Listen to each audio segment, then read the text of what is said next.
Ngayong araw nga ay dadalaw kami kay kuya. At syempre kasama ko ang aking josawa at mga anak. 2:00 na nga ng tanghali kami umalis. Dahil nga pagkagising namin kanina nakinig pa kami ng horror story. Pagpunta nga namin ng kanto, sarado na ibang mga daanan. Wala na ring dumadaan mga jeep at marami na nga ring tinda rito.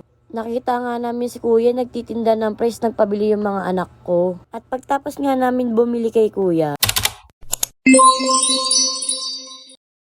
ngayong araw nga ay dadalaw kami kay kuya. At syempre kasama ko ang aking josawa at mga anak. 2:00 na nga ng tanghali kami umalis. Dahil nga pagkagising namin kanina nakinig pa kami ng horror story. Pagpunta nga namin ng kanto, sarado na ibang mga daanan. Wala na ring dumadaan mga jeep at marami na nga ring tinda rito. Nakita nga namin si kuya nagtitinda ng price, nagpabili yung mga anak ko. At pagtapos nga namin bumili kay kuya, pumunta na rin kami sa tindahan para bumili ng kandila at tubig. Marami na nga rin dumadalaw sa kanilang mahal sa buhay. Yung josawa ko nga nagtatanong kung magkano yung nakarepak na isang plastic, tapos 3 lang pala bibilin. Opak! Papasok na nga kami sa sementeryo, meron ng entrance at exit. At syempre marami na nga rin bantay. Last day of October na nga kami dumalaw kasi pag kinabukasan marami na nga tao. Nang makapunta nga kami ng kalagitnaan ng sementeryo, marami pa rin naglilinis ng